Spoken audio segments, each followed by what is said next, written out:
Taking a look at the Las Vegas Strip at night, which is beautiful. This is Jim Feist and Andy Iskoe from Las Vegas. We're going to talk about the NFL, the king of sports betting in the United States. And we've got opening week lines, we've got season win totals, and of course, we've got odds to win the Super Bowl. We've got exactas to Conference odds, yeah. conference to Playoff, make the playoffs. A Whole lot bunch of, of stuff lot that of, we lot we of we stuff. we have come. We've probably multiplied by 1,000 or at least 100 times the availability of various things to wager upon just in the last 5 to 8 years. Well, and a lot that has to do with the other states coming in with Yeah, innovations that that and technology. and Nevada wasn't willing to Yeah, do a lot of that stuff.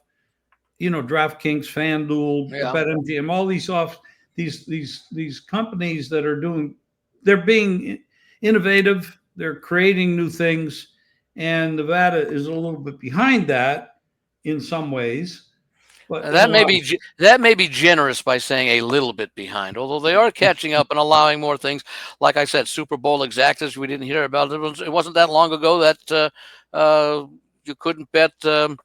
You couldn't bet like MVP in the Super Bowl or even MVP for the season. So we've come a long way. There's a long way to go, and I think it does prove one thing with the success that these propositions and other types of wagers, index wagering, etc., alternative lines, etc., what it does prove, especially nationwide and starting to get a little bit more in Las Vegas, that there is somewhat of an unlimited demand of wagering possibilities. People are always asking for more.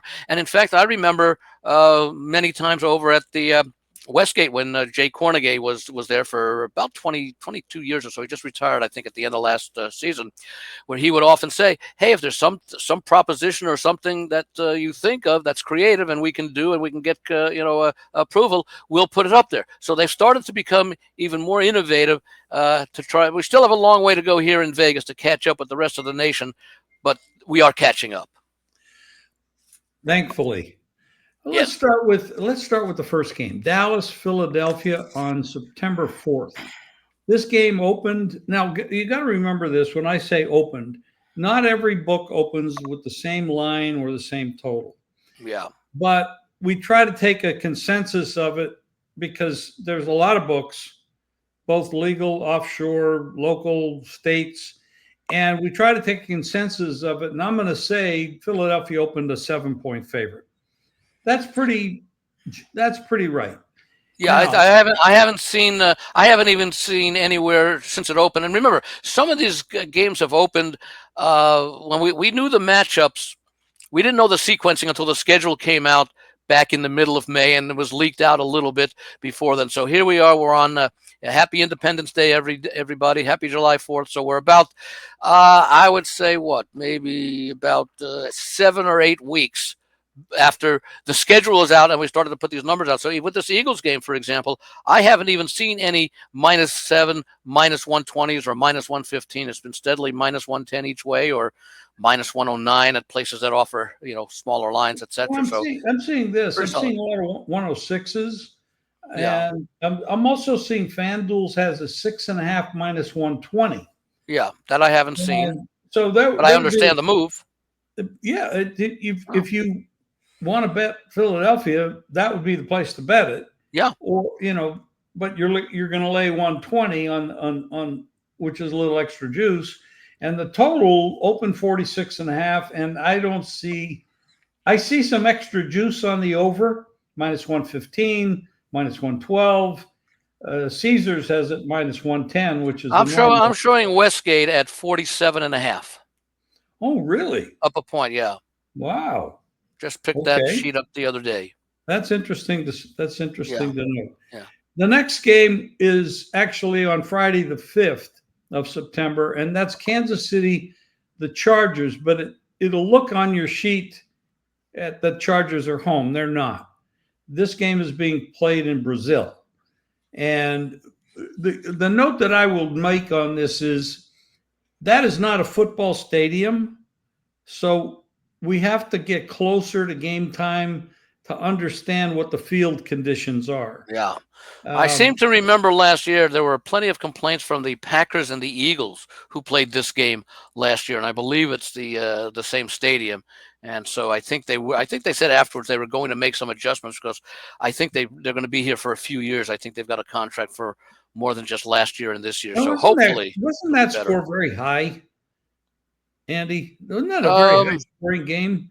I yeah, think let it me was. take I a think look they here. scored like 80 points Let me, in that game. I'll have to take a look. I find out. I don't have it in front of me from And last so year, but while you're looking, yeah, the total of the game opened Kansas City 2.5. It's pretty much remained that. You do see some minus 15s on the favorite, so it's kind of like 2 3/4 heading towards 3. And the total opened 44.5, and it's 45.5 most places. yeah, Some 45s with extra juice. So in other words, Kansas City's favored, and the money has come in a little bit on the favorite and on the over. Like I said, I couldn't play this game until I know closer to game time what the field conditions are, because it could be decent or it could be absolutely horrible. So that would be, but I do believe this game went way over the total last year. yeah. I'm trying to find that because I don't have I didn't have I had the college magazines with me, but I'm trying to find out last year, and all the articles are showing that they're going to play. I'm looking for one that has the result of the game. So give me I'm about pretty another sure minute or that so. we can come back to it, but I'm 90% sure it was an overplay. On the 7th, which is Sunday, that's the first Sunday of the year, Pittsburgh goes to the Jets. Now, this is an interesting game because the quarterback 34-29. 34-29. Eagles So, won 34-29. Yeah. okay. So it was an overbet, and it did have a lot of points. It wasn't 80 points, but it was No, but high. it was clearly over. What I don't remember what the total was, but I imagine Yeah. it was probably couldn't have been much higher than 50. So they had 63 there, so it's almost 2 full touchdowns and extra points.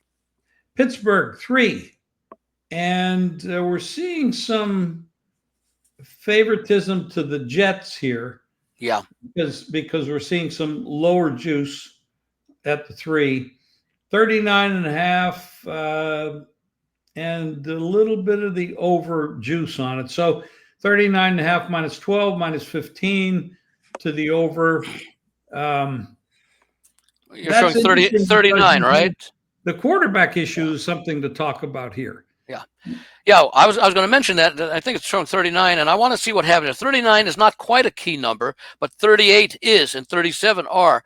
And my first thought might be looking under the total because you've got 2 new quarterbacks, veteran quarterbacks, yes, but they're 2 new quarterbacks with their new teams, and this will be their first game in in active competition.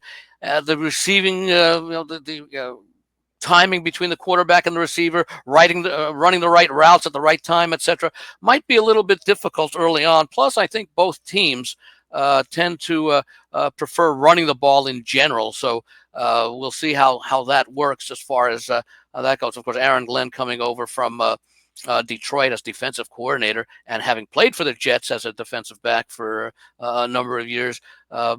Generally would prefer to rely on defense. And I think the same has always been true of Mike Tomlin. Mike Tomlin has always been a quarterback.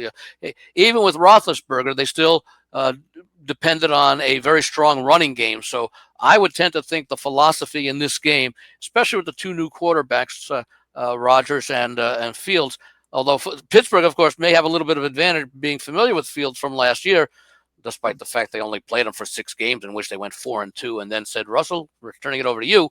But nonetheless, my initial thought on this game would look for it to be a low-scoring game because of the style of play that both coaches may employ. And again, as I mentioned, timing of receivers in preseason is not the timing that you're going to have in regular games. That takes time to develop, and it's going to apply to both teams. Well, it's not preseason, but the fact that they don't play very many preseason games, this is kind of like a preseason game. Yeah. So, yeah. So then we go over to Miami and Indianapolis, 2 teams that are probably have coaches on the hot seat, but somebody's got to live up to expectations here with these 2. Miami at Indianapolis Indianapolis opened 1.5-point favorite, but in a lot of places, Miami, it is switched 1 to point Miami favorite. favorite, but that's not the case everywhere. Yeah. So it's either 1 or 1.5 on either side of this. The total 45.5 up to 46.5. The game, of course, will be played indoors because Indianapolis is an indoor stadium. And I don't really think you can do anything with this game until we know who the starting quarterback is going to be for the Colts. Will it be Richardson or Daniel Jones? Yes, and it's way too early. I mean, here we are, the 4th of July, talking about a game a couple months away, 2 months away. Well, actually, 2 months from today is that opening Kansas City, Dallas, Philadelphia game, September 4th. That's correct. Yeah. Moving on, Carolina, Jacksonville. So a lot of these games, by the way, this is a division game. Carolina open 3. No, excuse me. Jacksonville open 3, and it's 2.5 everywhere with juice to the favorite. Yep. So, and the total 46.5 pretty much remained there with the juice to the over. I don't know much about. I mean, Jacksonville's got a lot of new stuff going on there. Carolina ended the season with a little bit of a momentum swing, the way they played. But why is Jacksonville, what are we giving Jacksonville home field for? I mean, they never have been a good home field. What's the advantage in this game to give Jacksonville the favoritism? What is it? Maybe the experience of Trevor Lawrence at quarterback when he's healthy. But the guy's never been any good. I mean, really? He's been decent when he's been healthy, but he hasn't lived up to what the pre-career expectations were. But I thought maybe coming out of Clemson, the expectations may have been a little bit too high. And conversely, with Bryce Young, based on the fact he's around for 4 or 5 years now, very high compared to what his reality is. Yeah, well, injuries had a lot to do with it, of course, and lack of surrounding talent, which is often the problem with teams that historically win 5 to 8 games or something like that. I haven't done anything with this game. Don't know if I will do anything. I want to see how both of these teams go through a training camp because they're coming off poor seasons, several poor seasons in a row, and I wouldn't be surprised if one of these teams is relatively competitive. In fact, they're both in similar divisions because the AFC South and the NFC South are perhaps the weakest of the 4 divisions in their respective conferences. So I could see both of these teams, maybe a little bit easier for. I'm not going to even say that because I guess in the AFC South, you got Houston, which seems to be clearly the best team in that division, and maybe it's Indianapolis next. Maybe it could be Jacksonville, and Tennessee, of course, starting with a new quarterback. And in the NFC, you've got Tampa Bay, you've got Atlanta, and then you've got the Panthers and the Saints. Saints right now, I think most people are projecting the Panthers ahead of the Saints. But this is a game I don't know that I will do anything with. Certainly not right now until we see more in training camp. I would say the Carolina is definitely ahead of the Saints. The Saints are kind of in disarray with coaching and quarterbacking issues and Carr retiring and all that. I think Saints might be the Colorado Rockies of this season in Major League Baseball. They may be that in the NFL. They could be a 2 or 3 win team. Yeah, that's what I mean. Yeah. The Giants. Now this is a big division game. We're talking about the Giants visiting Washington, the Commanders. Open 7, Washington the favorite, 45.5. It's gone up in total, 45.5 juice and 46.5. So I'm seeing, and I'm seeing mostly 6.5. So the money has come in on the Giants. Now, yes, they have a new quarterback. They got the same coach, but Washington, I mean, unless there's some kind of a slump from Daniels, this is a lot of people are saying Washington has a good chance to finish second or first in their division. I don't think the Giants are going to probably compete for last position in this division. So, you see anything here? Well, remember that you had Dan Quinn coming over. He was the defensive coordinator with Dallas for a number of years. Previously, had been the head coach, of course, in that infamous Super Bowl against the Patriots when he was coaching the Falcons. And then you had Jaden Daniels come in last year as a quarterback, the number 2 draft choice. Turned out to be the better of the 2 draft choices with Caleb Williams with the He's Bears. easily. But you wonder now, first of all, Washington won a lot of games. Wasn't it like 5 or 6 games down the stretch where they won like on the final play or on the final drive or something, that they won a lot of close games late, and they were riding a lot of that enthusiastic momentum from your rookie quarterback in your first year head coach. Well, now opposing teams have had a chance to fully break down the film on Daniels and find out not just his strengths but also his weaknesses, which didn't show all that much last year because they were playing so well. But you give opposing defensive coordinators 6 months, 7 months to prepare, they might be able to spot something. Then again, we may also see Daniels get even better this year because he's that good of an athlete and that good of a quarterback. So this for me is a difficult game to bet because I don't know what we're going to get. Are we going to see complacency out of the Commanders, overconfidence out of the Commanders, something like that early on? The Giants, I like a lot of what they did in the offseason. We want to see what the condition is of last year's top draft choice Neighbors, the wide receiver, who's been banged up, and I think don't know, it was limited, I think, in the OTAs if he even showed up, as I recall. They But made a big change of quarterback as well.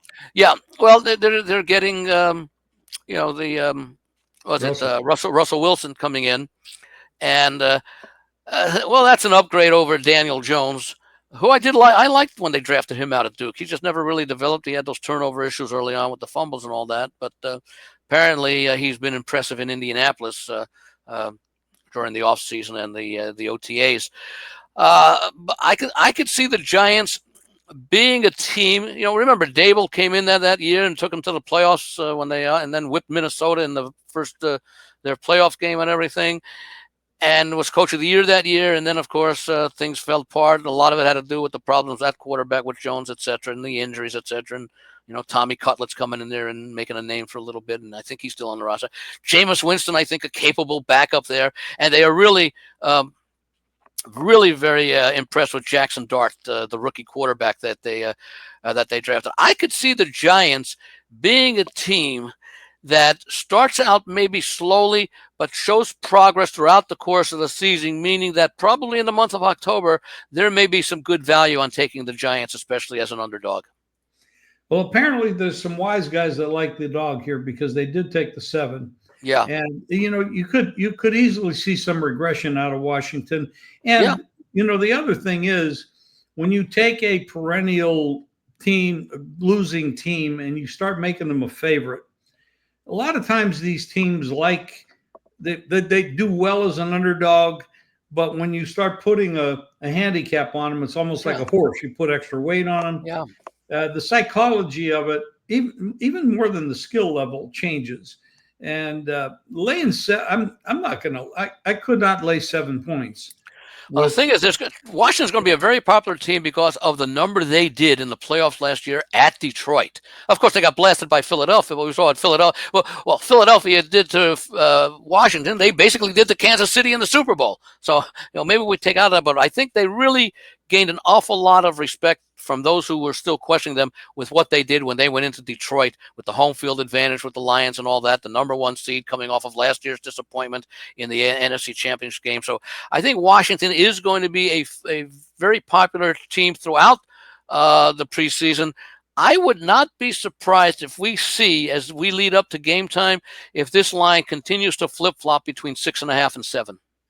I'm not going to try to take anything away from Washington's victory at the Lions last year in that playoff, but I have to point out the absolute disaster that the Lions had on defense at the end of the season. Yeah, when they lost Hutchinson and a couple others. They lost so many players. They had as far as I'm concerned, the Lions were easily Super Bowl possibilities last year.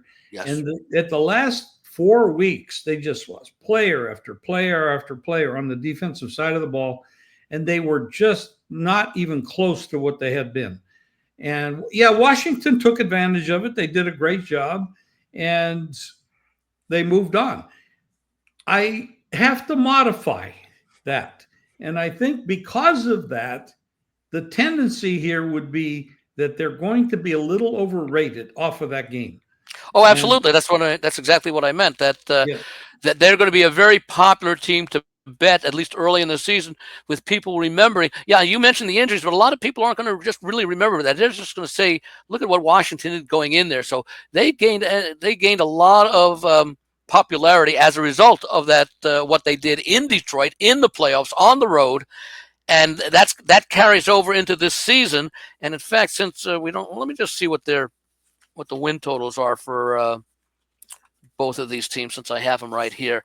And I seem to recall that here it is. Washington is at 9.5 this year, with a little vig towards the over. And Detroit, even with losing both coordinators, they are at 10.5, although the under has very heavy vig at -150 on the under. So they're rating Detroit still slightly ahead of Washington as far as season win totals go. And of course, the division, I don't think you have a team in the NFC Central as bad as the Giants.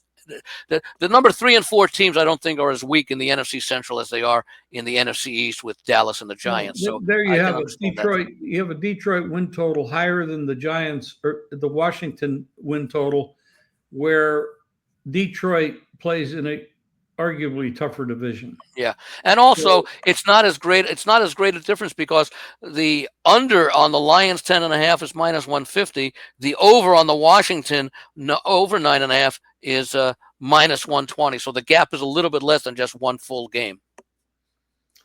on to the next game, which is a big game in the state of Ohio. Cincinnati goes to Cleveland. Cincinnati always has trouble with Cleveland.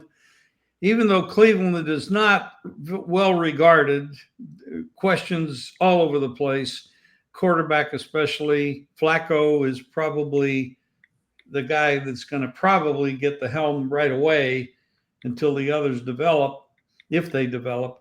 But Cincinnati opens 5.5, juice to the over, juice to the higher side, but mostly 5.5 -110. There's 5.5 -115. Now here's where the move came in. Cincinnati, Cleveland, 45.5 opener, but you're seeing 44.5 Yeah. everywhere, except FanDuel. So the money has come on the under. Now, Cleveland is going to be a running football team. They are going to concentrate on their running game. That's going to, and Cincinnati's got this awesome offense and a big question mark at defense because they were horrible on defense, horrible. And who the hell knows if that's going to improve? Yeah, they lost some players, and maybe that definitely led to that. But that's a pretty good move on the under so far, Andy. Yeah, it is, and it makes sense. The problem we have, and you really don't learn all that much in preseason, but Cincinnati had such a terrible defense last year, and now was it Hendrickson, the defensive lineman, who wants that contract extension that they've given to their offensive players.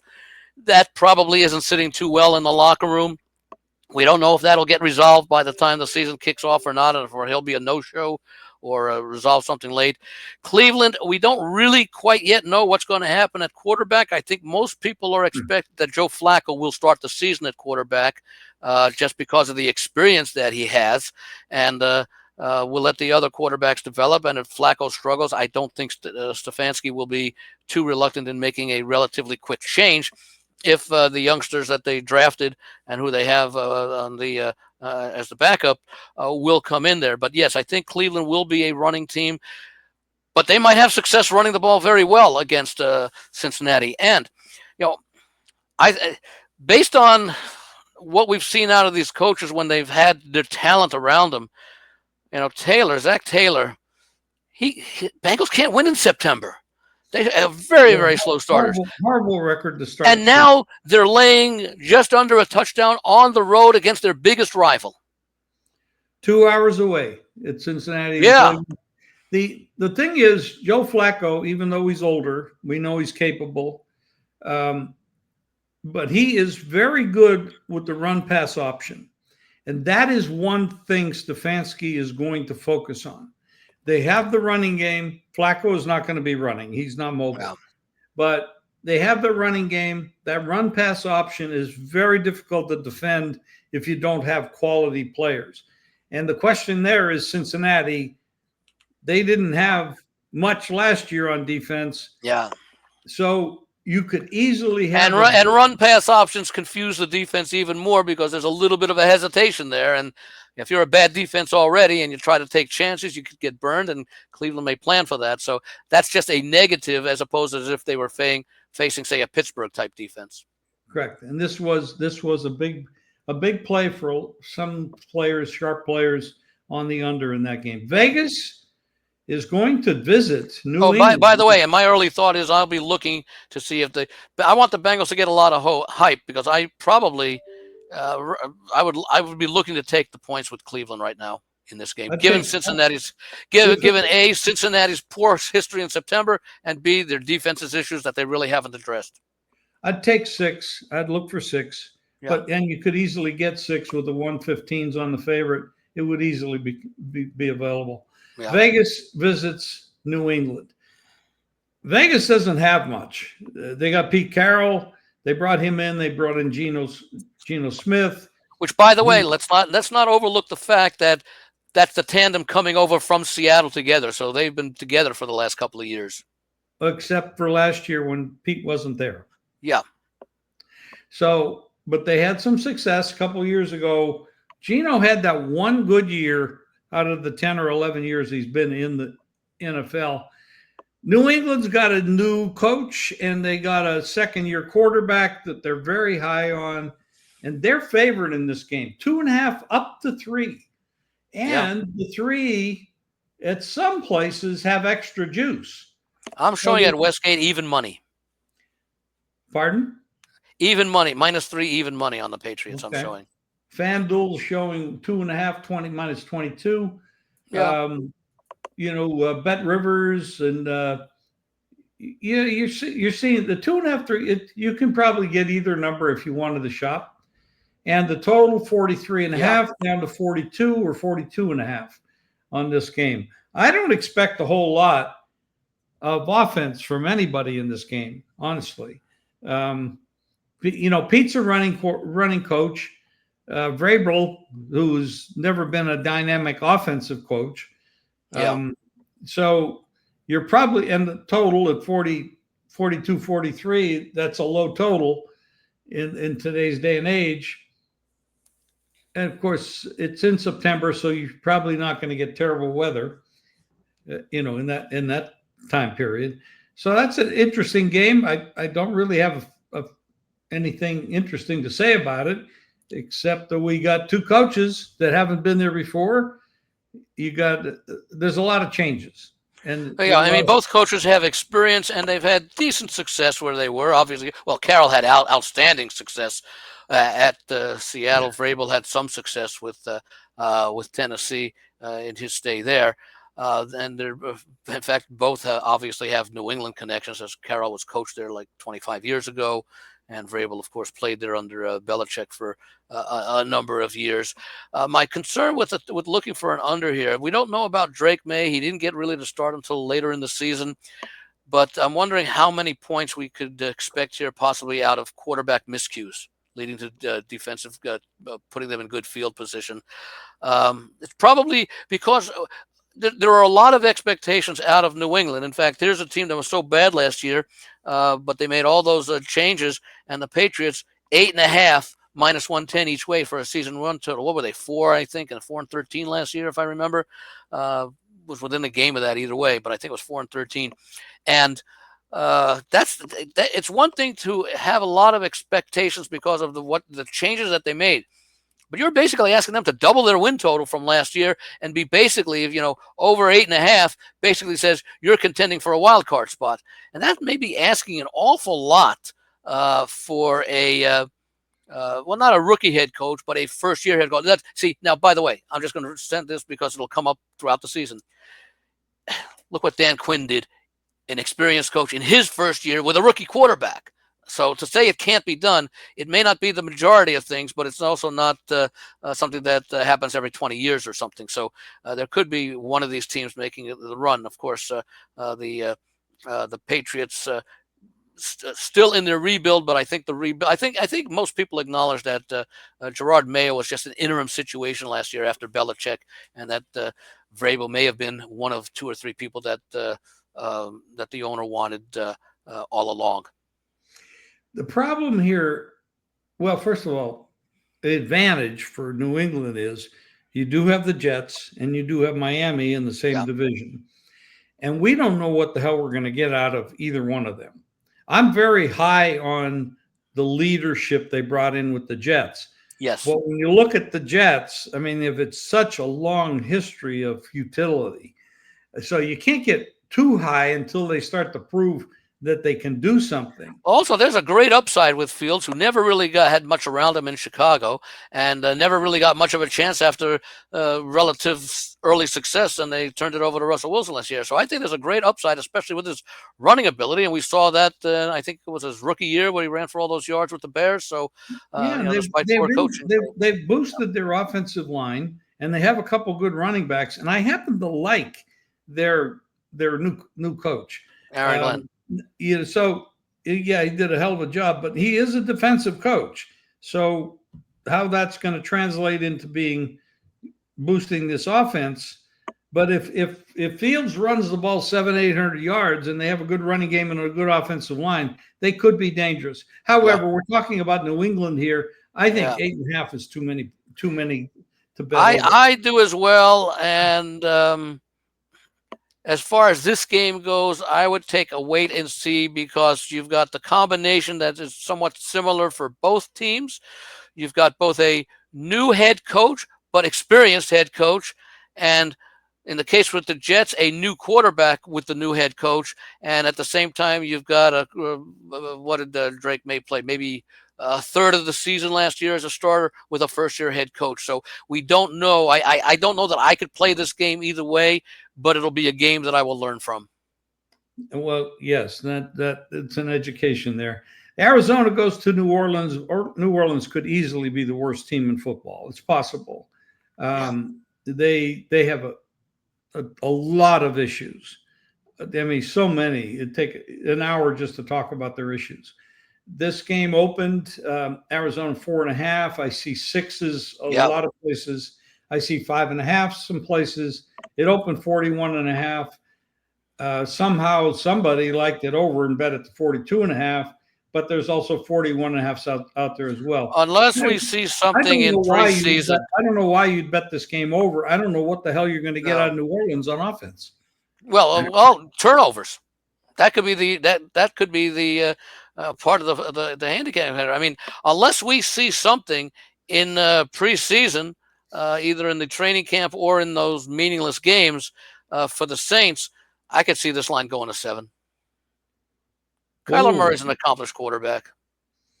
Well, I mean, Arizona has a lot of people like Arizona even to contend in the West. I mean, I don't know that I agree with that. I know that I don't agree with that, but they're going to have a lot to come over. Well, you're absolutely right, because the season win total is at 8.5, 8 and 9, 9 and 8.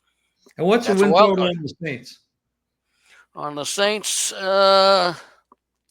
well, let me see. It's 5, but I don't know if that's for 2025 or 2025 and 2026 combined. Okay. No, it's 5. Okay. Yeah. Easily 2 or 3 wins. You could easily bet that under. Easily.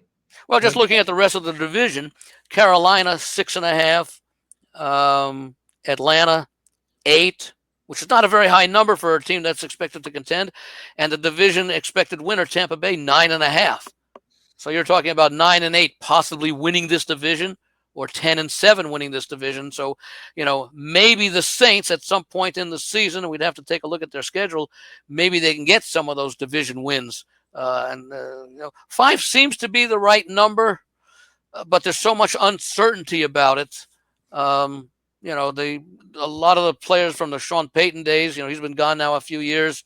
The players are gone, of course, and the quarterback situation is very unsettled. Tampa Bay at Atlanta. This is a big game, big Yeah. game in this division, and we just talked about that. Tampa Bay has won this division, well coached, good quarterback. I personally think Tampa Bay can go a long way, barring injuries. Their offense is loaded. They might have the best wide receivers in football. Yeah. Atlanta is always talked about before the season, and they always disappoint. And it's just constant. The total in this game opened 48 and a half. You see a lot of 49s, 49 and a half. They're seeing a lot of points. Of course, they do play in Atlanta. You got nice indoors conditions there. Yeah. And Tampa Bay, 1.5 up to 2.5.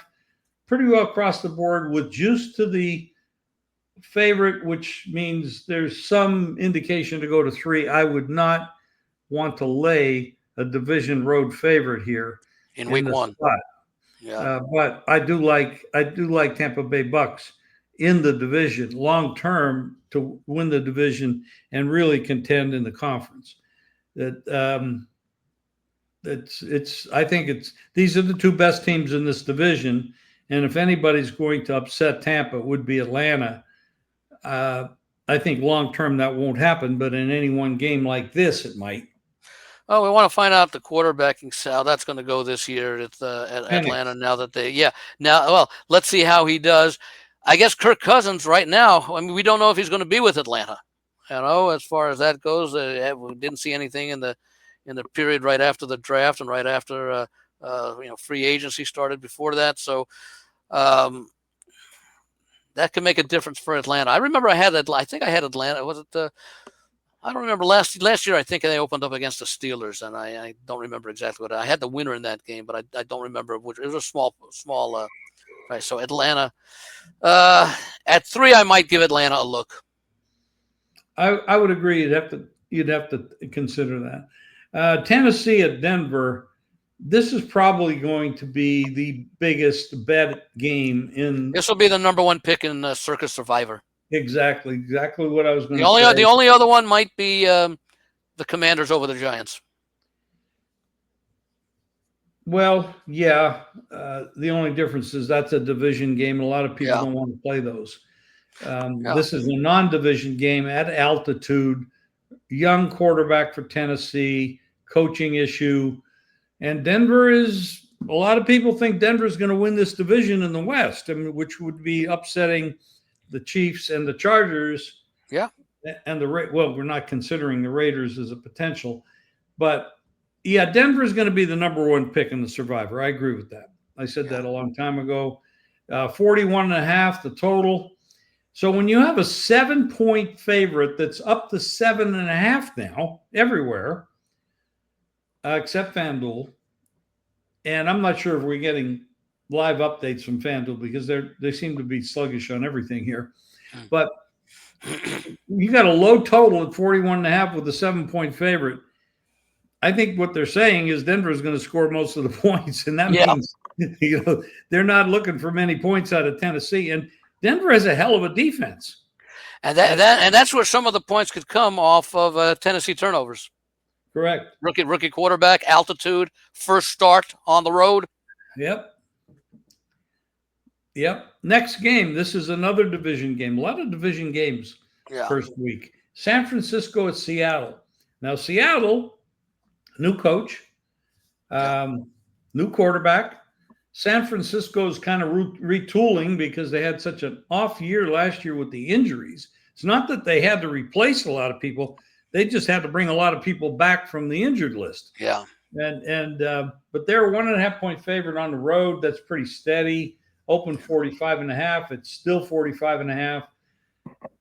I do not see Seattle being able to compete with San Francisco. I think San Francisco much better. I think this line goes up, and I wouldn't be surprised if it goes up to 2.5 or 3 by kickoff.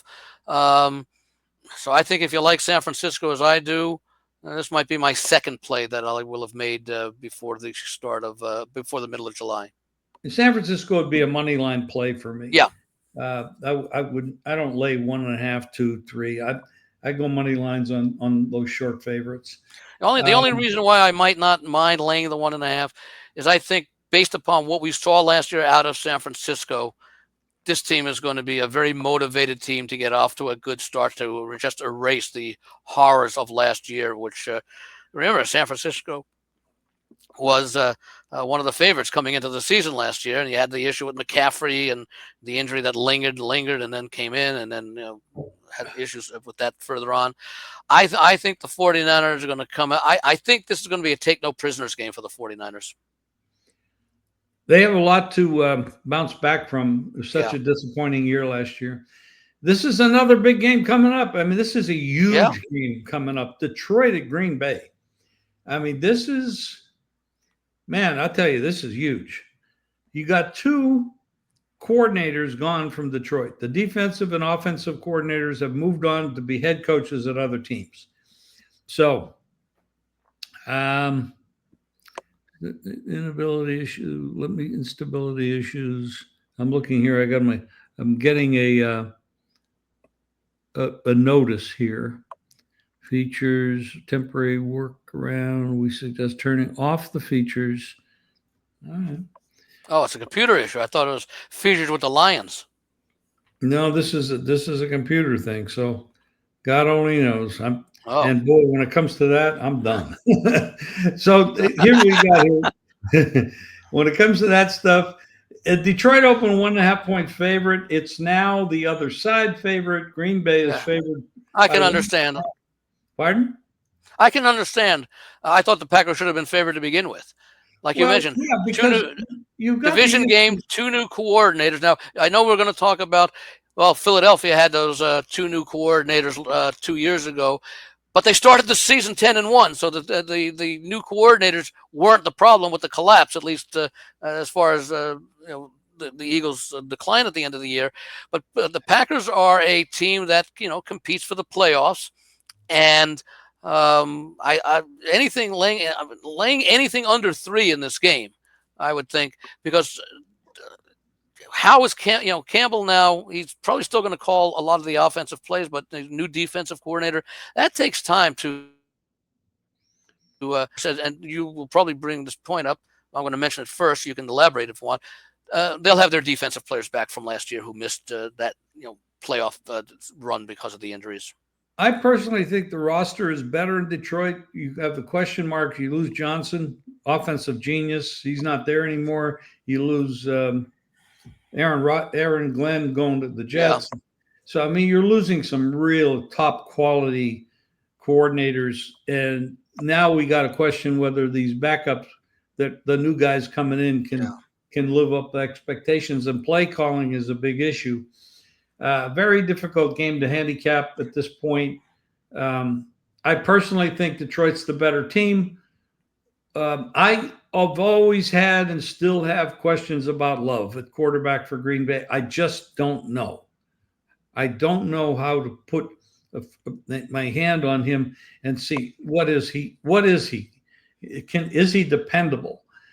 I'd like their coach. I like their roster's good, but Jordan Love is a big question mark in my mind. He showed a little bit of regression last year, but I think they also had injuries to deal with. But the run that he made the year before, the second half of the season, was very, very strong. I think that was the first year that Rodgers was not. That was the year I think Rodgers got injured in that first game against Buffalo, and Love finally got a chance to start after being a backup for a couple of years. So I'm okay with the Packers. I do think, and one thing to keep in mind with the Lions, and they showed it last year, that Montgomery and Gibbs in the backfield, the two running backs who split a lot of the action. That's a nice thing to have, especially late in the season. Houston going to the Rams. These are two teams that are basically favored to win their divisions. The Rams open 2.5. They're 2.5 or 3. And the total is 46.5, down to 45.5, pretty much everywhere with the exception of FanDuel. Like I said, I'm not sure we're getting true updates from them. This is, we had some regression out of Houston and Stroud last year. but they're good. They're Yeah. well coached. They've added some talent. But the Rams, you got Stafford, you got McVay. Who's who's one of the best coaches in the league. Absolutely. And Stafford is a proven commodity. Yep. When healthy, he is as good as anybody.